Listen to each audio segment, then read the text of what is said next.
Halo sobat gamers pencinta eFootball, selamat datang kembali di Denong Channel.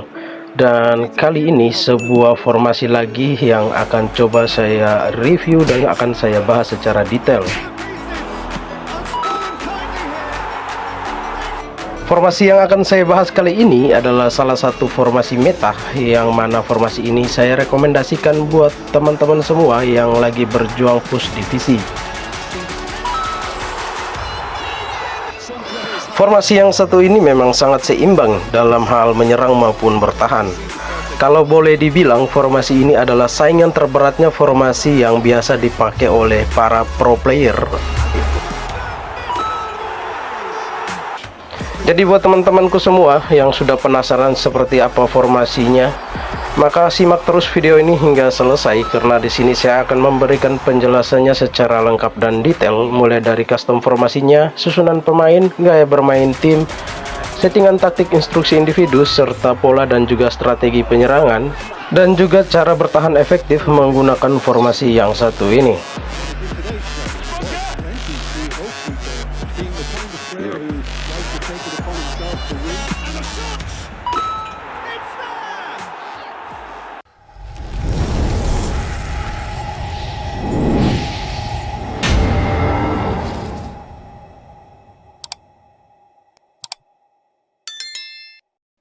Langkah yang paling pertama, mari kita lihat dulu seperti apa custom formasinya. Silakan masuk pada pengaturan formasi, kemudian pilih ubah formasi. Dan di sini saya menggunakan formasi bawaan 4213, kemudian kalian custom lagi seperti berikut ini.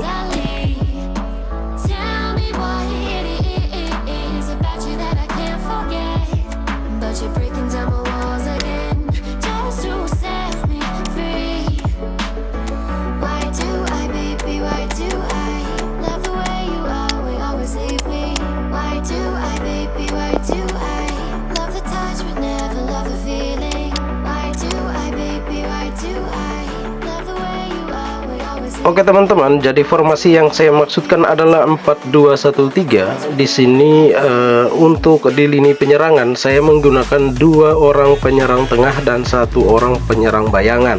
Karena memang di meta sekarang, berdasarkan pengalaman saya, build up serangan atau membangun serangan itu paling enak dari area tengah ketimbang kita menggunakan winger.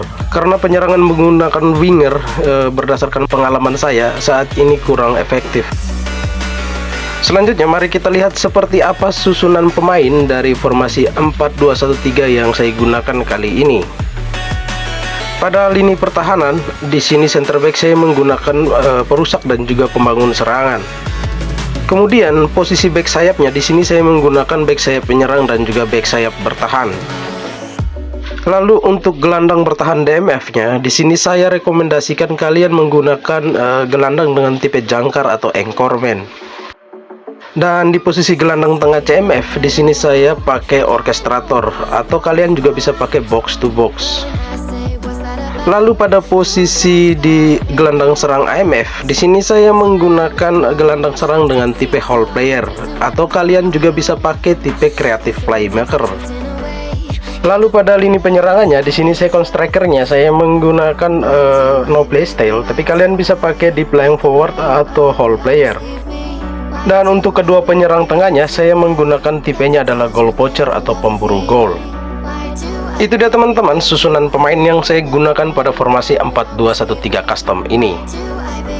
Selanjutnya mari kita lihat gaya bermain yang saya gunakan pada formasi ini. Untuk formasi ini saya merekomendasikan ada 3 gaya bermain yang paling cocok, yaitu penguasaan bola, serangan balik cepat, dan juga serangan balik.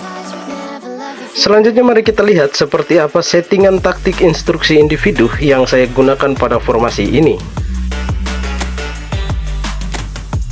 Pada instruksi menyerang 1, di sini saya menggunakan instruksi attacking atau penyerangan kepada gelandang serang yang saya gunakan. Lalu pada instruksi menyerang kedua, di sini saya mengaktifkan instruksi anchoring atau jangkar kepada second striker atau pembantu penyerangan yang saya gunakan. Selanjutnya untuk instruksi bertahan 1, di sini saya mengaktifkan fungsi lini dalam atau deep line kepada gelandang bertahan DMF. Dan yang terakhir untuk instruksi bertahan duanya, saya memberikan instruksi counter target atau target serangan balik kepada salah satu goal poacher atau penyerang tengah yang saya gunakan. Itu dia teman-teman settingan taktik instruksi individu yang saya gunakan pada formasi ini. Selanjutnya mari kita menuju kepada gameplaynya untuk melihat seperti apa pola dan juga strategi penyerangannya serta tips bertahan yang efektif menggunakan formasi ini berdasarkan instruksi individu yang sudah kita terapkan tadi. Yang pertama, mari kita lihat pola dan juga strategi penyerangan menggunakan instruksi target serangan balik atau counter target strategi.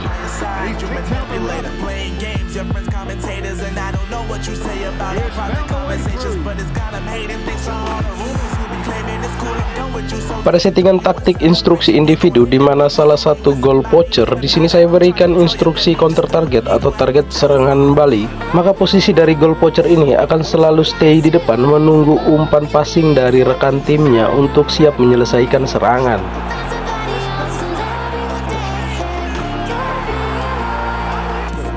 Jadi fungsi dari instruksi target serangan balik itu akan berfungsi dan bekerja ketika tim kembali menguasai bola dan siap untuk melakukan serangan balik.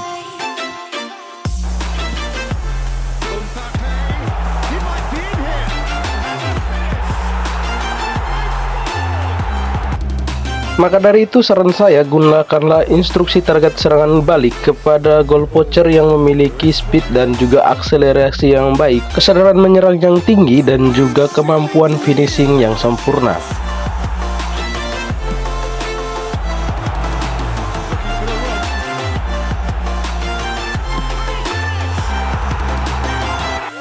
Pada formasi ini dimana kepada kedua penyerang tengahnya saya menggunakan keduanya bertipe goal poacher karena mereka punya keistimewaan dalam menerima umpan terobosan yang baik dan mereka juga selalu berusaha membongkar lini pertahanan lawan dengan pergerakan tanpa bolanya. Dan ketika mereka sudah menemukan posisi yang pas, maka tak sulit bagi pemain dengan tipe ini untuk mencetak gol. Itulah alasannya kenapa saya menyarankan agar kalian menggunakan kedua penyerang tengahnya dengan tipe goal poacher. Goal poacher juga mempunyai sifat yang sangat agresif dalam mencetak gol. Jadi ketika pemain tengah sudah mendapatkan bola, dia akan langsung tanpa ragu lari ke depan, menembus garis offside dari lawan untuk siap menyelesaikan penyerangan.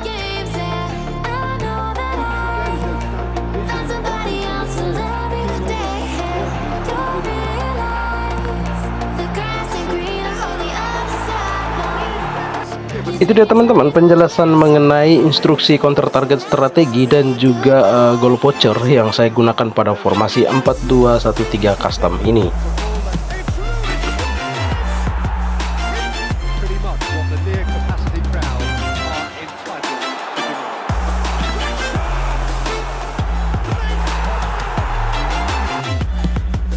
Selanjutnya mari kita lihat pola dan juga strategi penyerangan menggunakan second striker atau penyerang bayangan.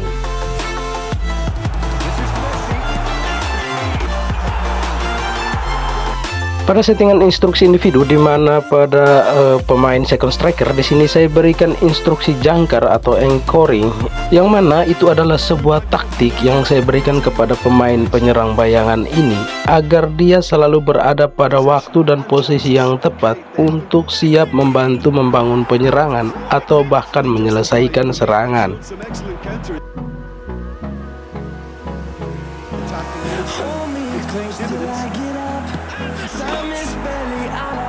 Second striker adalah penyerang yang berdiri di belakang penyerang murni. Di dalam sepak bola, second striker juga disebut sebagai penyerang bayangan.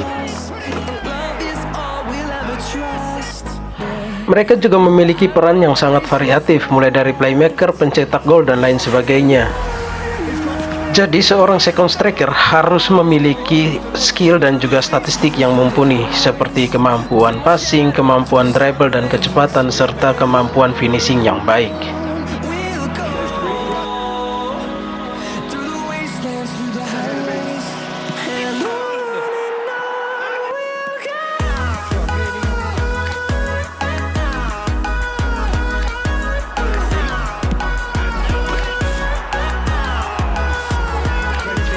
Second striker juga bertanggung jawab mengatur peluang agar striker bisa melepaskan tembakan terarah ke arah gawang lawan.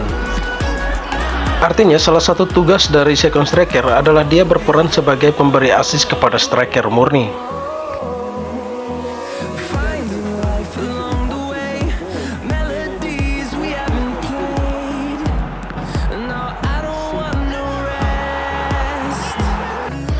Tugas lain dari seorang second striker adalah menjadi tumpuan ketika penyerang utama mengalami kesulitan. Jadi ketika seorang striker murni mengalami kesulitan untuk mencetak gol, maka si second striker ini akan dengan sigap mengambil alih peran tersebut.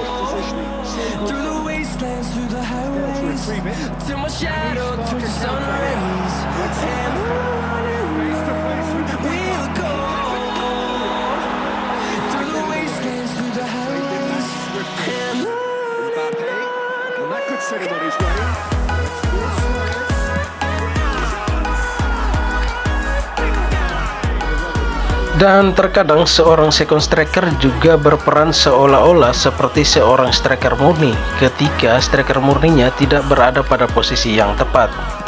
Maka tidak heran saja kalau misalnya si second striker ini juga banyak menciptakan peluang gol dari kakinya.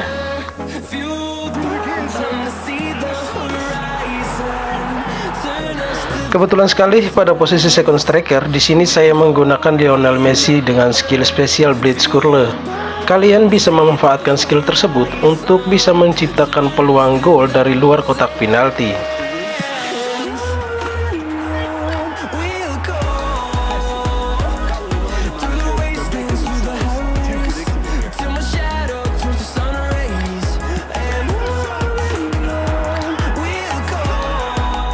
Itu dia teman-teman penjelasan mengenai pola dan juga strategi penyerangan menggunakan penyerang bayangan atau second striker.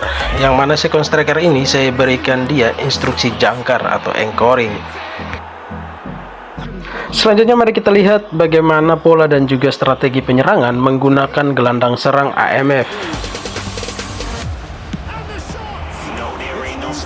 Pada settingan instruksi individu di mana gelandang serang AMF di sini saya berikan instruksi attacking atau penyerangan, maka di saat kalian melakukan build up serangan, maka si gelandang serang ini akan ikut membantu membangun penyerangan atau bahkan menyelesaikan serangan jika mereka memiliki kesempatan.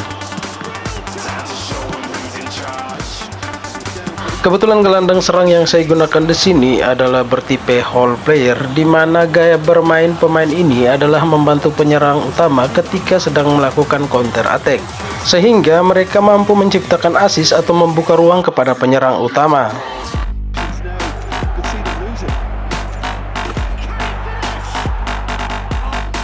Naluri dari seorang Hall Player untuk memasuki ruang kosong di dalam kotak penalti lawan begitu tinggi, sehingga mereka juga memiliki banyak peluang untuk bisa menciptakan peluang gol.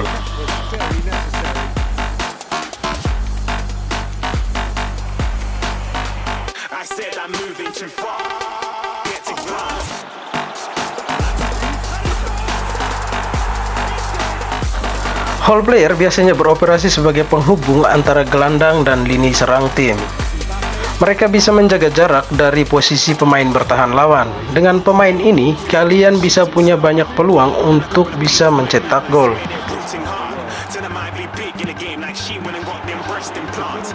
Itu dia teman-teman, pola dan juga strategi penyerangan menggunakan gelandang serang AMF, di mana di sini saya berikan instruksi penyerangan. Selanjutnya mari kita bahas mengenai peranan dari seorang gelandang tengah CMF pada formasi 4-2-1-3 custom ini.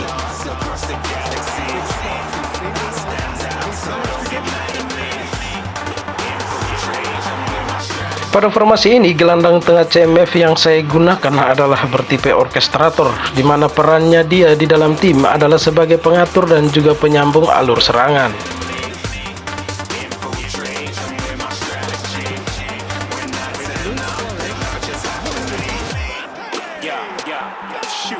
Di saat membangun serangan, orkestrator selalu berusaha berada tak jauh dari bola untuk menerima dan juga memberi umpan. Dan ketika bola sudah memasuki area pertahanan lawan, orkestrator akan berdiri dan menunggu di luar kotak penalti. Dalam situasi bertahan, orkestrator juga aktif membantu pertahanan, bahkan sampai ke dalam area kotak penalti sendiri. Kebetulan orkestrator yang saya gunakan di sini adalah Joshua Kimmich, di mana dia memiliki skill dan juga statistik yang sudah cukup bagus dan lengkap, baik itu menyerang maupun bertahan.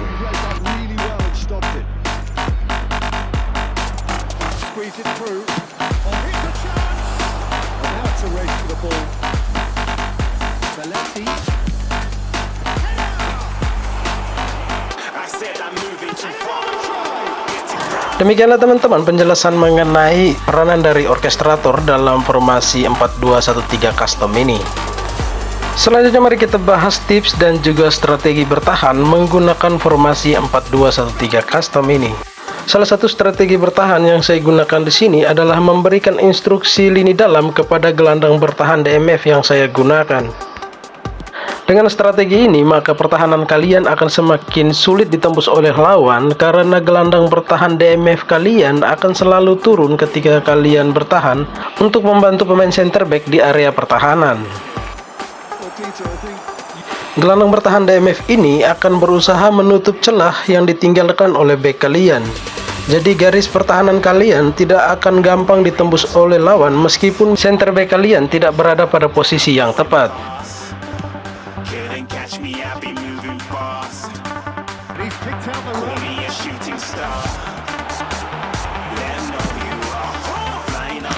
Jadi buat kalian yang biasa memasang tipe center back-nya dengan tipe perusak yang kadang majunya suka kebablasan, maka gelandang bertahan DMF ini yang kita beri instruksi lini dalam akan menjadi solusi yang tepat untuk menutup celah yang ditinggalkan oleh back perusak kalian tersebut.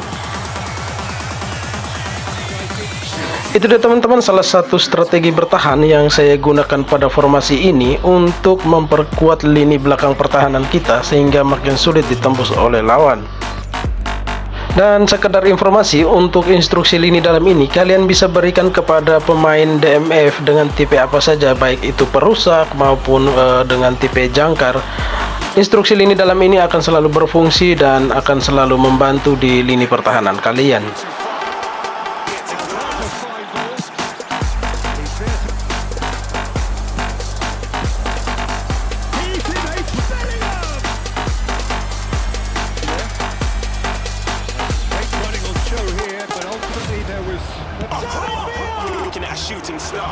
Dengan berakhirnya penjelasan mengenai tips dan juga strategi bertahan tadi, maka usai sudah penjelasan saya mengenai formasi 4-2-1-3 custom ini.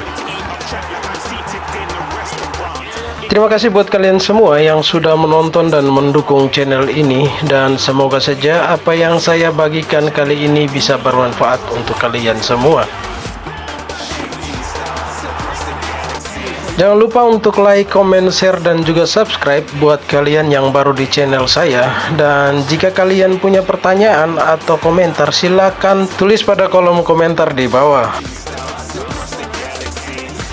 Selamat berjuang untuk kalian yang sedang bermain push divisi. Semoga saya doakan kalian bisa tembus ke divisi 1 semua.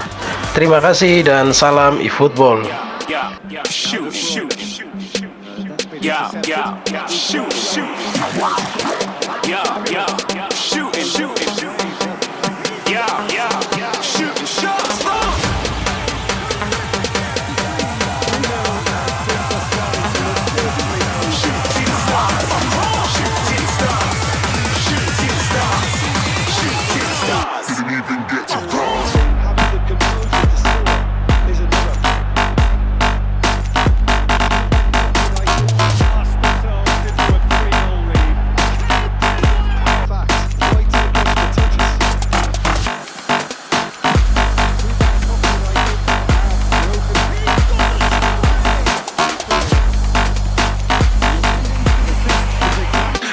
I'm moving too far.